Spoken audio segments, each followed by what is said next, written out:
ጤና ይስጥልን ክቡራን ተመልካቾቻችን የሰዓቱን መረጃዎች ወደ እናንተ ማድረሳችንን ጀምረናል። ከመረጃዎቹ ጋር በጸሎት ጌታቸው ነኝ። አብራችሁን ቆዩ። ከኢትዮጵያ ጋር ያለንን ዘርፈ ብዙ ትብብር ወደ ላቀ ደረጃ ለማድረስ እንሰራለን ሲሉ የተለያዩ ሀገራት አምባሳደሮች ገለጹ።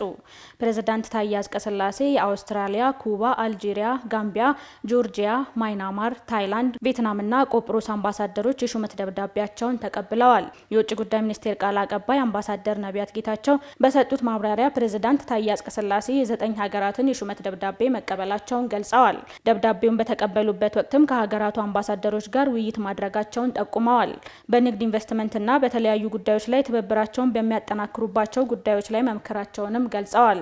በተጨማሪም በአዲስ አበባ ኤምባሲ የሌላቸው ሀገራት ኤምባሲ በሚከፍቱባቸው ጉዳዮች ላይ ውይይቶችን ማድረጋቸውን አንስተዋል። ኢትዮጵያ ታምርት የኢትዮጵያን ማንሰራራት ከሚያሳዩ ህልሞች መካከል አንዱ ነው ሲሉ ምክትል ጠቅላይ ሚኒስትር አቶ ተመስገን ጥሩነህ ተናገሩ። ምክትል ጠቅላይ ሚኒስትሩ ይህን የተናገሩት ሶስተኛው የኢትዮጵያ ታምርት ክልላዊ የማጠቃለያ ፕሮግራም በጎንደር ከተማ በተካሄደበት ወቅት ነው። በመርሃ ግብሩ ተገኝተው መልእክት ያስተላለፉት ምክትል ጠቅላይ ሚኒስትር አቶ ተመስገን ጥሩነህ ኢትዮጵያ አምራችም ሸማችም መሆን እንዳለባት ጠቅሰው የኢትዮጵያ ታምርት ንቅናቄ የሀገሪቱን ማንሰራራት ከሚያሳዩ ህልሞች መካከል አንዱ ነው ብለዋል። መድረኩ በጎንደር ከተማ መካሄዱ በራሱ ልዩ ትርጉም እንደሚሰጥ አንስተው ጎንደር ስልጣኔ መሰረት ይዞ ሀሳብ አመንጭቶ ስርዓት ሰርቶ ከተማ ገንብቶ የኖረበት ከተማ ናት ብለዋል። ይህንን ልኳንና መልኳን የኢትዮጵያ መንግስት ተጠንቅቆ ይገነዘባል ያሉት ምክትል ጠቅላይ ሚኒስትሩ ከዚህ አኳያ በገበታ ለሀገር ከተሰሩ ሪዞርቶች ውስጥ አንዱ በጎንደር ጎርጎራ እንዲሆን አድርጓል ሲሉ ጠቅሰዋል። በኢትዮጵያ ታምርት ንቅናቄ ሁሉም የኢንዱስትሪ ምርቶች እየተመረቱ ይገኛል ያሉት አቶ ተመስገን በንቅናቄ ተሳትፎ ለነበራቸው አካላት ሁሉ ምስጋናን አቅርበዋል። የንግዱ ማህበረሰብ ለሀገራዊ ብልጽግና የሚያደርገውን ተሳትፎ ማጠናከር አለበት ሲሉ የንግድና ቀጠናዊ ትስስር ሚኒስትር ዶክተር ካሳሁን ጎፌ ገለጹ። የፌዴራል የንግዱ ማህበረሰብ አካላት ሀገራዊ ምክክር መድረክ ለሁለንተናዊ ብልጽግና የንግዱ ማህበረሰብ ሚና በሚል መሪ ሀሳብ እየተካሄደ ነው።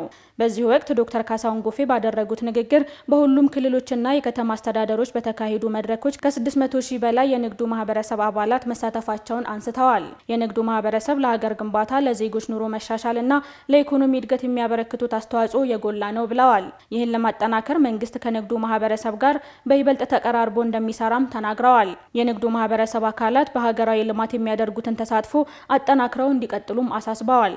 ምርትና ምርታማነትን ለማሳደግ ጤናማ የገበያ ስርዓት እንዲኖር እንዲሁም በዓለም አቀፍ ንግድ ተወዳዳሪ ለመሆን ኃላፊነታቸውን እንዲወጡ ጥሪ አቅርበዋል። ባህላዊ የግጭት አፈታት ዘዴዎች የፍትህ ተደራሽነትን በማረጋገጥና ለዘላቂ ሰላም ግንባታ ሚናቸው ከፍተኛ ነው ተባለ። ባህላዊ የግጭት አፈታት ዘዴዎች ማህበራዊ እድገትን በማስጠበቅ የፍትህ ተደራሽነትን በማረጋገጥና ለዘላቂ ሰላም ግንባታ ያላቸው ሚና ከፍተኛ መሆኑን የፍትህ ሚኒስቴር አስታውቋል። የፍትህ ሚኒስቴርና የሰላም ሚኒስቴር ከደህንነት ጥናቶች ኢንስቲትዩት ጋር በመተባበር ሀገር በቀል ባህላዊ ፍትህ፣ ዳኝነትና የግጭት አፈታት ላይ ያተኮረ የ2 ቀናት ስልጠና በመስጠት ላይ ይገኛል። በስልጠናው መክፈቻ ንግግር ያደረጉት የፍትህ ሚኒስቴር ዴኤታ ኤርሚያስ የማነ ብርሃን እንዳሉት ኢትዮጵያ ለረጅም ዓመታት የቆየና የዳበረ ባህላዊ የግጭት አፈታት ስርዓት ባለቤት ናት ብለዋል። በተለያዩ አካባቢዎች የሚከሰቱ አለመግባባቶችን ለመፍታት የሚረዱ ባህላዊ የግጭት አፈታት ዘዴዎች በመጠቀም ማህበራዊ አንድነትን በማስጠበቅ የፍትህ ተደራሽነትን በማረጋገጥና አብሮነትን በማጠናከር የጎላ ሚና እንደሚያበረክቱም ጠቅሰዋል። ስልጠናው ለፌዴራል ከሁሉም ክልሎችና ከከተማ አስተዳደሮች ለተወጣጡ ሰላምና የጸጥታ ቢሮ አመራሮችና ባለሙያዎች እንዲሁም አቃቢያነ ሕጎች፣ ዳኞችና የህግ ባለሙያዎች የተሰጠ ነው። ክቡራን ተመልካቾቻችን የተከታተላችሁ ያላችሁት የሰዓቱን መረጃዎቻችንን ነው። አሁን ደግሞ ከሀገር ውጭ ወዳገኘናቸው የሰዓቱን መረጃዎች እናልፋለን። አብራችሁን ቆዩ።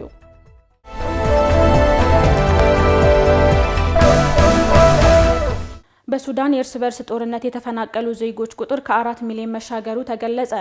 የተባበሩት መንግስታት የስደተኞች ኤጀንሲ ባወጣው መረጃ ነው። ሱዳናውያን ስደተኞች ጦርነቱ ከተጀመረ ከ2023 ጀምሮ ወደ ተለያዩ ጎረቤት ሀገራት ተሰደዋል። እንደ መረጃው ከሆነ ይህ 4 ሚሊዮኑ የሱዳናውያኑ ስደት በዓለም ላይ እጅግ ከፍተኛ የስደተኞች ፍልሰት የተመዘገበበት ነው። ከዚህ በኋላም ጦርነቱ ከቀጠለ ሌሎች በመቶ ሺዎች የሚቆጠሩ ሱዳናውያን ወደ ጎረቤት ሀገራት ይሰደዳሉ ሲል ኤጀንሲው አስታውቋል። ቻድ ከ800 ሺህ በላይ ስደተኞችን በመቀበል ቀዳሚ ሀገር ናት ያለው መረጃው 14 በመቶ ለሚሆኑ ብቻ እርዳታ ማድረስ መቻሉን ይፋ አድርጓል ሲል የዘገበው ሮይተርስ ነው። በመጨረሻም የካናዳ መንግስት ጥገኝነት ጠያቂዎችን የሚገድብ ረቂቅ ህግ አቀረበ። ጠንካራ የድንበር ቁጥጥሩ የሀገሪቱን የኢሚግሬሽን ስርዓት በማሳደግ የተደራጀ ወንጀልና በህገ ወጥ መንገድ የሚገቡ አደንዛዥ እጾችንና የጦር መሳሪያዎችን ለመቆጣጠር ያለመ ነው ተብሏል።